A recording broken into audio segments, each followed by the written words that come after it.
Bulletin में आपका दोबारा इस्तकबाल करते हैं। यौम जमहूरिया की परेड में शामिल रियासतों की झांकियों को अवार्ड से नवाजा गया है। त्रिपुरा की झांकी को अव्वल इनाम का हकदार करार दिया गया है, जबकि जम्मू कश्मीर की झांकी को दूसरा इनाम मिला है। पंजाब की झांकी को तीसरा इनाम दिया गया है।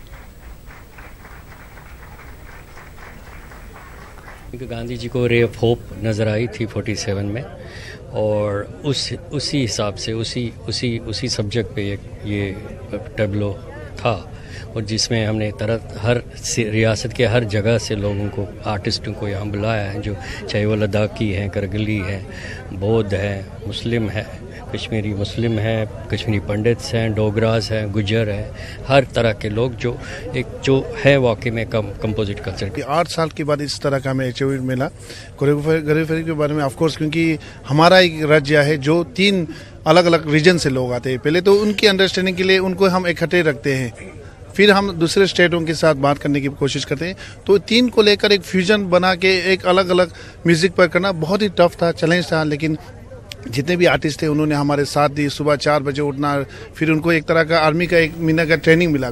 बहुत ही गर्व फील हो रहा है हमें, मतलब बहुत अच्छा लग रहा है। यहाँ पे आके भी बहुत अच्छा लग रहा है। सब लोग जितने भी हमारे साथ, जो हमारे टीम मेंबर्स है, जो हमारे सर है, सब कुछ बहुत अच्छा लग रहा है। हाँ, थोड़ा बहुत डिफिकल्ट हुआ जब सुबह मॉर्निंग में उठना पड़ता है, तो बीमार हो गए कुछ लोगों की हेल्थ खराब हो गई, बट वो सब देख के जब हम लोगों ने 26 जनवरी की परेड की, वो सब कुछ भी नहीं, हम सब भूल गए। इन सब के साथ साथ हम लोग को यहाँ पर बहुत अच्छा काम भी देखने को मिला कि यहाँ पे टेबलो कैसे बनता है, टेबलो का मतलब फैब्रिकेटर का क्या काम होता है, और स्टैचू कैसे बनता है, ये सब हम लोगों को देखने को मिला और बहुत अच्छा लगा।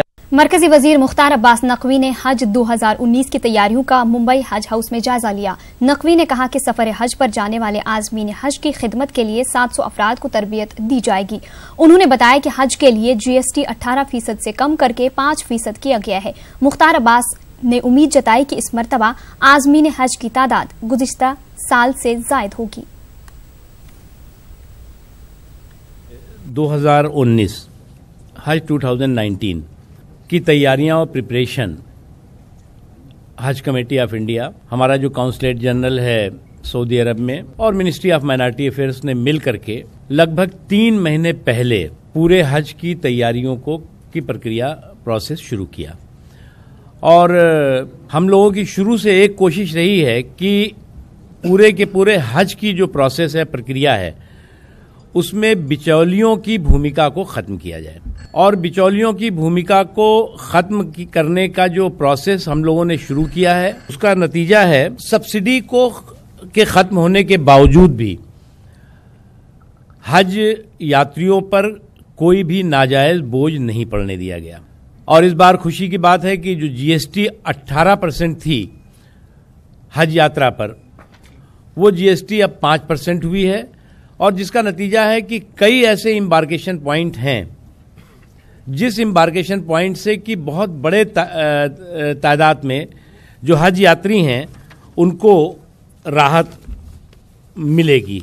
इस बार जो है वो 21 एम्बार्केशन पॉइंट से हज यात्री जा रहे हैं, जिसमें कि एक नया एम्बार्केशन पॉइंट जोड़ा गया है, वो कालीकट का। और इस बार जो है वो जो प्राइवेट टूर ऑपरेटर्स हैं, उनको भी प्राइवेट टूर ऑपरेटर्स की नई पॉलिसी हमने इस बार